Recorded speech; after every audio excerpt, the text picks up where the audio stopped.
श्रीमद्भगवत गीता प्रथम अध्याय अर्जुन विषाद योगः।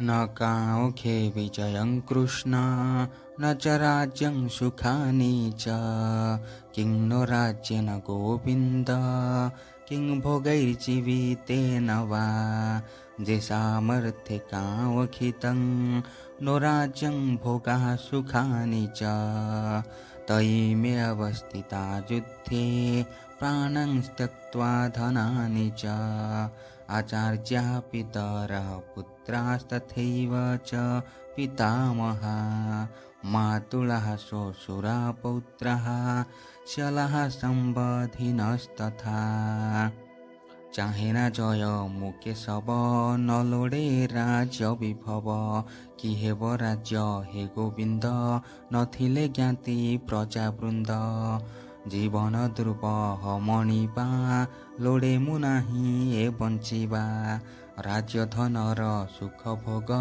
जापाई लोड़ंती मानव धन जीवन मरु क्षीण किंपाई करी मुरण सकल मो बंधुजन पिता प्रपिता गुरुजन एतान् हन्तुमिच्छामि घ्नतोऽपि मधुसूदन अपि त्रैलोक्यराज्यस्य हेतो किं नु मही कृते पुत्रपौत्रादि मामुषः समुदिशालकश्वशुर मोते बधन्तु एहि माने बधि न पारे मु स्वजने।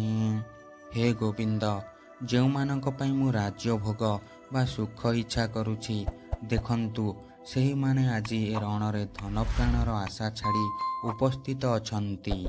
ଏହି ସ୍ୱଜନମାନଙ୍କର ସମରରେ ମୃତ୍ୟୁ ବିଧାନ କରି ରାଜ୍ୟ ପାଇ ଲାଭ କ'ଣ? ଐଶ୍ୱର୍ଯ୍ୟ ବା ପ୍ରାଣଧାରଣର ଅଧିକ ଫଳ କ'ଣ? ଏଣୁକରି ହେ ମଧୁସୂଦନ, ଏହି ସମସ୍ତ ଆଚାର୍ଯ୍ୟ ପିତା ପୁତ୍ର ପିତାମହ ମାତୁଳ ଶ୍ୱଶୁର ପୌତ୍ର ଶଳା ଏବଂ ସମ୍ବନ୍ଧୀମାନେ ମୋତେ ମାରି ପକାଇଲେ ସୁଦ୍ଧା ମୁଁ ଏମାନଙ୍କୁ ବଦ୍ଧ କରିବି ନାହିଁ। ରାଜ୍ୟ ତଥା ପୃଥ୍ୱୀ ଲାଭ କରିବା କିଞ୍ଚିତ ମାତ୍ର।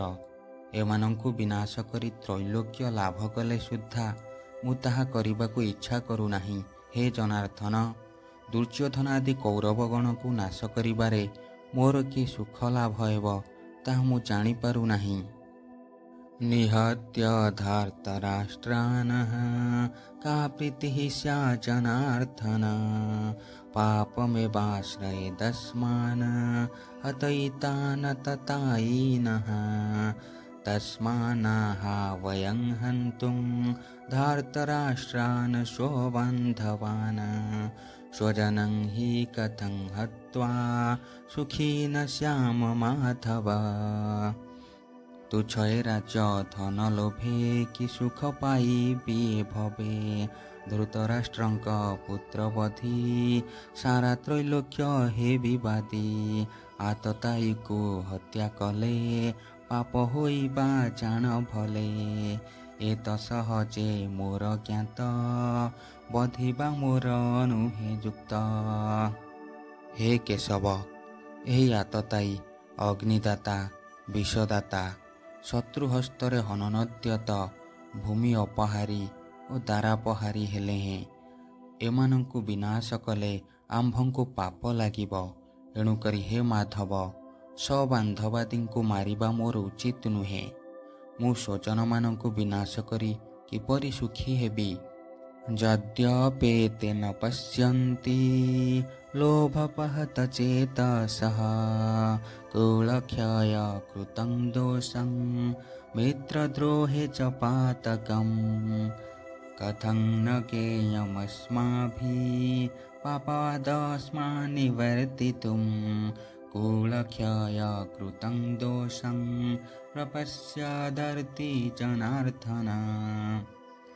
ସୁଖୀ କି ହେବ ଏ ମହିରେ ବନ୍ଧୁବାନ୍ଧବଙ୍କ ହତ୍ୟାରେ ଏମାନେ ପ୍ରକୃତରେ ବଶ ସହଜେ ଅଜ୍ଞାନ ବିଶେଷ ମିତ୍ରଦ୍ରୋହରେ କି ପୌରୁଷ କୁଳକ୍ଷୟରେ କି ବାଜସ ଦିଶୁଛି ମୋତେ ଚଳ ଚଳ ଘୋର ଅନ୍ଧାର ମହିତଳ। ହେ ଜନାର୍ଦ୍ଦନ, ଯଦିବା ଏମାନେ ରାଜ୍ୟ ଲୋଭରେ ଅବିବେକୀ ହୋଇ ମିତ୍ରଦ୍ରୋହ ଲାଗି ପାତକ ଓ କୁଳକ୍ଷୟ ଜନିତ ଦୋଷ ଦେଖିପାରୁନାହାନ୍ତି, ତାହେଲେ ମଧ୍ୟ ମୁଁ ହେତୁ କୁଳକ୍ଷୟ ଜନିତ ଦୋଷ ଦେଖି ସେହି ଉତ୍କଟ ପାପରୁ ନିବୃତ୍ତ ହେବାକୁ ବିବେଚନା ନ କରିବି। କୁଳକ୍ଷୟେ ପ୍ରଣଶ୍ୟନ୍ତି କୁଳଧର୍ମା ସନାତନଃ ଧର୍ମେ ନଷ୍ଟେ କୁଳଂ କୃତସ୍ନ ମଧର୍ମୋ ଅଭିଭବତ୍ಯುತ अधर्मा विभवात् कृष्ण प्रदुष्यन्ति कुलस्त्रियः स्त्रीषु दुष्टासु वास्नेय जायते वर्णसंकरः। एथिरे धर्म हुए नाश कुलर धर्म बास्त कुलक्षୟରେ ऋषिकेश प्राचीन धर्म हुए नाश अधर्म जोगु कुल नारी भ्रष्टापणକୁ ଯେ ଆଚରି ସେ ନାରୀ ଗର୍ଭ ହୁଏ ଜାତ ବର୍ଣ୍ଣ ଶଙ୍କର ଉତୁପତ। କୁଳକ୍ଷୟ ହେଲେ ସନାତନ କୁଳ ଧର୍ମ ନାଶ ହୁଏ, ଧର୍ମ ନଷ୍ଟ ହେଲେ ଅଧର୍ମରେ କୁଳ ଆକ୍ରାନ୍ତ ହୁଏ। ହେ କୃଷ୍ଣ, ଅଧର୍ମର ସଞ୍ଚାର ହେଲେ କୁଳ ସ୍ତ୍ରୀମାନେ ଦୂଷିତ ହୁଅନ୍ତି। ହେ ବାଷ୍ଣେୟ, ସ୍ତ୍ରୀ ଦୂଷିତା ହେଲେ ବର୍ଣ୍ଣଶଙ୍କର ଜାତ ହୋଇଥାନ୍ତି। ଶଙ୍କରୋ ନରକାଇବ କୁଳଘ୍ନାନଂ କୁଳସ୍ୟ ଚ ପଦନ୍ତି ପିତର ହ୍ୟୋଷଂ ଲୁପ୍ତପିଣ୍ଡୋଦକକ୍ରିୟାଃ दोषैरेतै कुलघ्नानं वर्णसंकरकारकैः उदुषात्यन्ते जातिधर्मा कुलधर्माश्च शाश्वतः। ବର୍ଣ୍ଣଶଙ୍କର ଥିଲେ କୂଳେ ପିତୃପୁରୁଷ ଚିରକାଳେ ପିଣ୍ଡ ଉଦକ ନ ପାଆନ୍ତି ପ୍ରେତ ଆତ୍ମାରେ ଭ୍ରମୁଥାନ୍ତି। ଶଙ୍କର କାରଣେ ଯେ ପାପ କୁଳ ଧର୍ମ ଯେ ହୁଏ ଲୋପ ଆବର ସନାତନ ଧର୍ମ ନାଶନ୍ତି ଆହେ ଜନାର୍ଦ୍ଦନ। ଏହି ବର୍ଣ୍ଣଶଙ୍କରମାନେ ହୋଇ କୁଳ ନାଶ ହୁଏ, ଏମାନେ ନରକ ପତନର କାରଣ ହୁଅନ୍ତି। ପୁନଶ୍ଚ ଏମାନଙ୍କ ପିତୃଗଣ ପିଣ୍ଡ ଉଦକ କ୍ରିୟା ଓ ଜଳାଞ୍ଜଳି ବର୍ଜିତ ହୋଇ ନରକରେ ପଡ଼ନ୍ତି। କୁଳକ୍ଷୟକାରୀମାନଙ୍କର ସେହି ବର୍ଣ୍ଣ ଶଙ୍କର ଦୋଷରୁ ପରମ୍ପରାଗତ ଜାତି ଧର୍ମ, କୁଳ ଧର୍ମ ଓ ଆଶ୍ରମ ଧର୍ମ ଆଦି ସମସ୍ତ ନଷ୍ଟ ହୋଇଯାଇଥାଏ।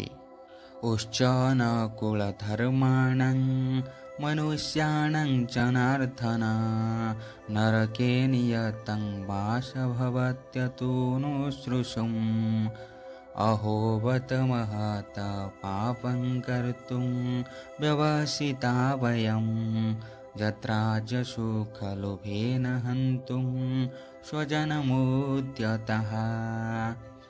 भर्त्सना हेले कुलधर्म विदित आहे जनार्दन नरकरे बास नियत ए ध्रुव शास्त्रे वर्णित कि पाप पूर्वे करी मुहि ए युद्ध क्षेत्रे पशिलाई स्वजनबध पाप मान आणिबि करी मु बरण। हे जनार्दन, ମୁଁ ଶୁଣିଛି ଯେଉଁମାନଙ୍କର କୁଳଧର୍ମ ବିନଷ୍ଟ ହୁଏ ସେମାନଙ୍କର ନରକରେ ସର୍ବଦା ବାସ ହୋଇଥାଏ। ଓହୋ, ରାଜ୍ୟ ସୁଖ ପାଇବା ପାଇଁ ଆମ୍ଭେମାନେ ସ୍ୱଜନ ହତ୍ୟା କରିବା ଦ୍ୱାରା ଯେଉଁ ମହାପାପ କରିବାକୁ ବସିଛୁ ତାହା କି ଦୁଃଖର ବିଷୟ ନୁହେଁ? ଯେହେତୁ ରାଜ୍ୟ ଲୋଭରେ ସ୍ୱଜନ ବର୍ଗକୁ ବିନାଶ କରିବାକୁ ଉଦ୍ୟତ ହେଉଅଛୁ। ଯଦି ମାମ ପ୍ରତିକାରମ ଶସ୍ତ୍ରଂ ଶସ୍ତ୍ରପାଣୟଃ धार्तराष्ट्रारणे हन्म्यु स्तन्मे क्षमतरं भवेत। हत्या करन्तु पछे मोते गाण्डीवन धरिबि हस्ते कौरव हस्ते गले प्राण मंगलमणि बिटी जान। जदि मु शास्त्रहीन ଓ ପ୍ରତିକାର ଚେଷ୍ଟା ରହିତ ହୁଏ ଆଉ ଧୃତରାଷ୍ଟ୍ର ସୁତମାନେ ଶସ୍ତ୍ରଧାରୀ ହୋଇ ମୋତେ ରଣରେ ବଦ୍ଧ କରନ୍ତି, ତାହେଲେ ସେ ମୋ ପକ୍ଷରେ ମଙ୍ଗଳ ହେବ। ସଞ୍ଜୟ ଉବାଚ एवमुक्त्वार्जुनः सङ्ख्ये रथोपस्थ उपाविशत् विसृज्य सचरं चापं शोकसंविघ्नमानसः। एषन भाषे अर्जुन शोकार्थे गदमन विसर्जी हस्तु धनुषर बसिले रथर उपर ध्यायी श्रीकृष्ण पाद पद्म कहीं गणेश्वर वैद्य। संजय कहिले अर्जुन एहिपरि कही युद्ध क्षेत्र रे सर सहित गांडीव धनुक परित्याग करी शोकसंतप चित्तरे रथ उपरे बसी रहिले।